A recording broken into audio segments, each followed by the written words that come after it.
Maintenant 14. l'heure de retrouver Tanguy Pastureau. Allez, arrivez donc Tanguy. Où est-ce...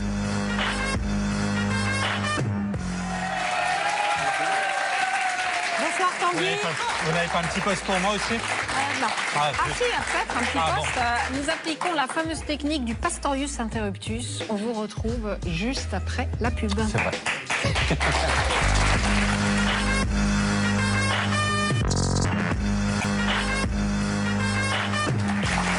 Retour dans Zemmour et Lolo, sur le plateau de l'émission en quelque sorte. Émission spéciale, grand oral des candidats à la présidentielle. Avant de recevoir Jean-Paul Delevoye pour Emmanuel Macron et Jean Lassalle, Tanguy Pastureau, c'est l'heure de votre semaine folle. Oui, et cette semaine, Mélenchon, le Chavez-Franchouille, le Castrogoux-Camembert a réuni 70 000 personnes à Toulouse, le long de la Garonne. Puis, revenu à Paris, il a fait de la péniche. Il passe sa vie le long des fleuves. Techniquement, c'est un castor, sauf que lui ne construit pas de barrage. Bref, il s'est posté à la proue de la péniche, comme Kate Winslet dans Titanic, le film sur la candidature de Benoît Hamon. Dans le film, elle s'appelle Rose, comme celle du PS, c'est pas un hasard. La péniche insoumise, c'est comme la croisiérage tendre, mais sans Hugo Frey, juste avec Jean-Luc pas frais, en train de tirer la tronche. Il avait sans doute le mal de mer. Après la péniche insoumise, il fait vendredi un apéro insoumis. Chez lui, tout est insoumis. Quand il rentre, sa compagne l'attend avec un martinet à boules, en disant « Oui, mon gros loup, je vais être très insoumise ce soir. » Là, il a le dos en compote, il n'en peut plus. Alors, cette semaine, Macron a fait du ski avec Brigitte. Macron, c'est une sorte de Jean-Claude Duss qui aurait conclu. Il a aussi fait un câlin à une petite fille et il a joué avec un ado. Je pense qu'en même temps que la campagne, il est en train en douce de passer son BAFA. Puis, il a fait un meeting à Paris-Bercy où il a dit « Le président est celui qui redonne confiance en faisant confiance. Et je veux que chacun ait la chance d'avoir une nouvelle chance. » En fait, il bégayait des mots complets. Là, on le voit en train de crier « Je vous aime parce que je vous aime ». Il a aussi dit dimanche « Allez voter afin de voter ». Alors, des tas de people étaient là, que des kids, des petits jeunes. Il y avait Catherine Lara, Lynn Renaud, Daniel Evenou et Bayrou, le seul de la bande à pas être ménopausé. Macron, c'est un aimant à vieille dame, le Frédéric François de la politique. Enfin, il a déclaré « Je vais conclure parce que Brigitte me dit que je suis toujours trop long ». C'est ça de sortir avec un jeune. Vos femmes à vous, messieurs, n'ont pas ce problème, bien sûr. Alors cette semaine, Nathalie Arthaud a traîné sa tunique à fleurs à RTL, puis elle a mis la même à France Info, puis elle avait la flemme de changer pour aller au Move, puis à LCI, rebelote. Ce petit haut devient la fringue la plus filmée de l'histoire devant le string de Clara Morgan puisqu'elle le retirait au bout de 20 secondes. Pas besoin de cintre, le truc tient tout seul debout dans l'armoire. Cette semaine, François Fillon s'est rendu en Savoie, où il a bu. Puis il est allé à Leucate, où il a bu.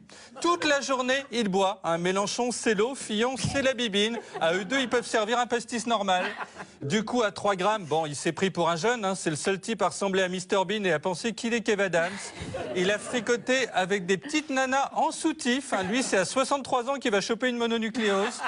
Il s'est fait une crête sur la tête, tandis qu'un pote surfeur, Kevin, lui faisait pump it up. Et ensuite, qu'est-ce qu'il a fait? Il a bu. Voilà. Il a rencontré des infirmières avec qui il a bu. Ensuite, elles ont opéré de l'appendicite un patient venu pour une piqûre de frelon.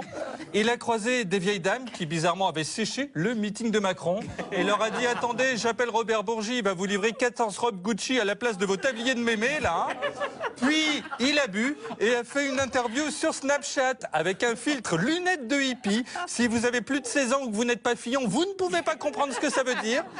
Enfin, à 7,2 grammes, il a levé les bras avec le fut au niveau des tétons. C'est une remontée d'organes complète. C'est le seul à se gratter le dos et à dire « Pardon, j'ai mon slip qui colle ». Alors cette semaine, Benoît Hamon est allé en Bretagne avec Yannick Jadot, à qui il a donné la main. Il va faire 5%, mais il va repartir avec un beau mec, c'est déjà pas mal. Alors en meeting, Jadot a levé un bras, c'est un demi-fillon, pensant que quelqu'un l'avait reconnu, mais la personne appelait son mari derrière lui, bien sûr. Hamon a ensuite offert des lapins en chocolat à des gosses. C'est moins un candidat qu'une cloche de Pâques. Et dans le sud-ouest, il a assisté à une course landaise. Il s'est collé une grosse trompette entre les jambes. Alors pour Fillon, les jambes, ça correspond à la nuque. Et il a enfilé le costume local. C'est-à-dire que sobre, il fait les mêmes trucs que Fillon quand il est défoncé. Il est lui aussi allé sur Snapchat. Voilà le résultat. C'est plus une présidentielle, c'est la chaîne Gulli en continu. Moi, je vais voter pour l'Anne Trotron parce que c'est pareil. Cette semaine, Jean Lassalle, le berger qui rend fou les orthophonistes, a échangé avec un bébé. Regardez, il lui a dit... Le bébé a fait... Lassalle a répondu... Le bébé a fait... Bon, un échange à la Lassalle, quoi. Puis, il a fait son Fillon, c'est-à-dire qu'il a bu. Mais lui, c'est un gros fêtard. Après un verre de gnôle, il est directement monté sur la table. Même Patrick Sébastien sous Popper serait plus sobre. Lassalle a passé le reste de la semaine à boire et à chanter. C'est le seul candidat qui a demandé une licence 4 juste pour faire campagne. Alors, il sera là tout à l'heure. Moi, j'ai révisé les paroles de la Pitchouli. Cette semaine, François Hollande a été classé président le plus impopulaire depuis 58. Ça, c'est juste parce qu'on n'est pas remonté plus loin, mais même Louis XVI, 5 minutes avant de se faire trancher la tête, était plus populaire que lui. En fait, il n'y a plus que les chefs d'État africains qui l'aiment pour son chéquier. Ainsi, Hollande a accueilli les présidents guinéens, mauritaniens et burkinabés pour avoir des câlins et des bisous. Sinon, il y avait Madame Huguette, dit Gosier Ardent, porte de Vincennes, mais il fallait payer. Un concert de Black M a été organisé pour le président guinéen, lequel a pris ça pour une attaque, bien sûr, et a rompu les liens diplomatiques avec la France. Ensuite, Hollande les a tous traînés dans un musée, où ils ont d'ailleurs été reçus par une antiquité, Jack Lang. Puis, il a décoré des tirailleurs sénégalais. Bref, il a passé la semaine avec des Africains. Il ne sait même plus que les Blancs existent. Quand il a vu Bernard Cazeneuve, il a dit « Mon Dieu, qu'est-ce qui est arrivé à votre visage ?»